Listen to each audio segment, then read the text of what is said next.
En 2006, un asesino en serie se tumbó en una camilla de ejecución. No lloró. No pidió perdón. Años antes, sus crímenes habían inspirado el terror de Scream. En Gainesville, Florida, entraba en casas de estudiantes por la noche. Observaba, esperaba y atacaba. En solo 4 noches de agosto de 1990, convirtió una ciudad universitaria en una película de horror real. Ese hombre era Danny Rolling. ¿Y si la verdadera máscara nunca fue la de Ghostface, sino la de alguien que parece normal?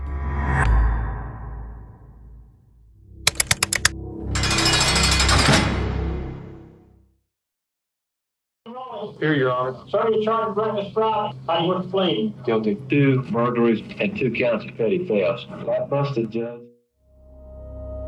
En 1994, Danny Rolling se sentó ante un tribunal y se declaró culpable de 5 asesinatos en Gainesville. Detrás de esa imagen, el caso parecía cerrado. Pero para entender cómo llegó hasta ese momento, hay que volver al principio. Daniel Harold Rolling nació el 26 de mayo de 1954 en Luisiana, Estados Unidos. Su padre, un policía autoritario, lo sometió durante años a abusos físicos y psicológicos, insultos, golpes, humillaciones constantes.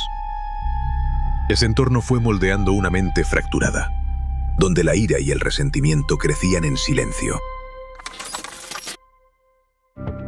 En noviembre de 1989, esa oscuridad se materializó. Rolling irrumpió en la casa de la familia Grissom, en Shreveport.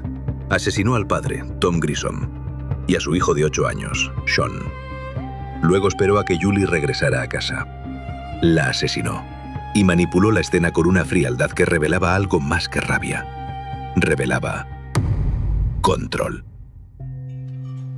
Meses después, en agosto de 1990, Rolling llegó a Gainesville, Florida, una ciudad universitaria tranquila, llena de estudiantes que comenzaban un nuevo curso. Gente joven, recién llegada, con horarios desordenados y puertas que a veces quedaban sin cerrar. ¿Escogió este lugar al azar? ¿O lo había planeado? El 24 de agosto, entró en el apartamento de Sonia Larson y Christina Powell. Las atacó mientras dormían. No hubo señales de lucha prolongada, solo silencio y muerte. Al día siguiente atacó de nuevo.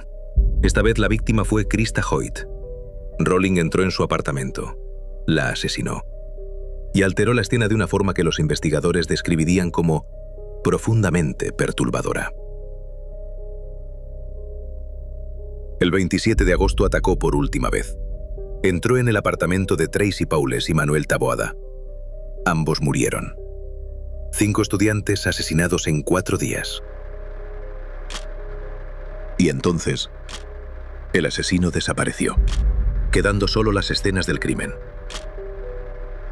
¿Cuántas veces había pasado junto a alguien sin que esa persona supiera que estaba frente al responsable de todo aquello?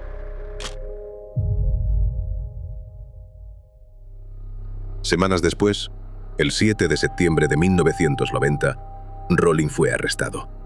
Pero no por asesinato. Fue detenido por un robo armado. En ese momento nadie imaginaba que acababan de capturar al hombre que había sembrado el terror en Gainesville. La conexión llegaría más tarde. Pruebas forenses, coincidencias en el patrón, testimonios y finalmente, su propia confesión.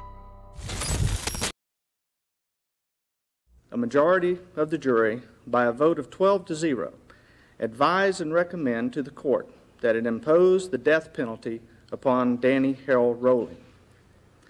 As to count 5 of the indictment, the first-degree murder of Tracy Paules, a majority of the jury, by a vote of 12-0, advise and recommend to the court that it impose the death penalty upon Danny Harold Rolling.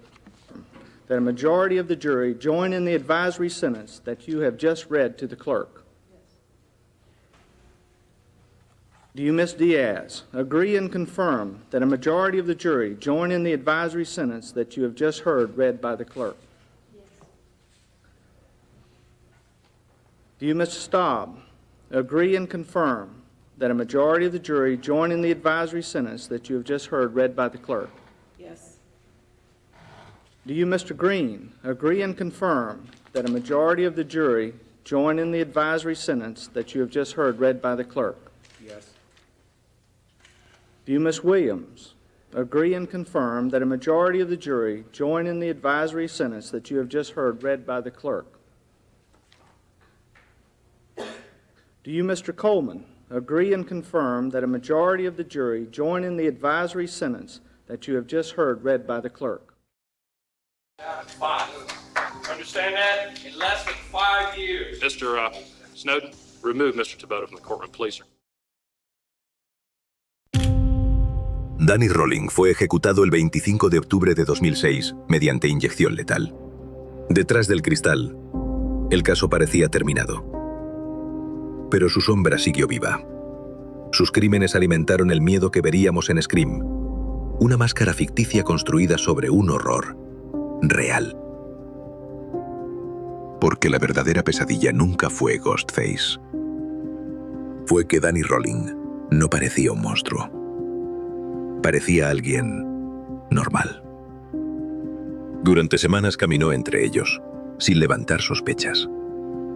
Tal vez la pregunta ya no sea cómo lo atraparon, sino cuántas veces habremos cruzado la mirada con alguien así, sin saberlo.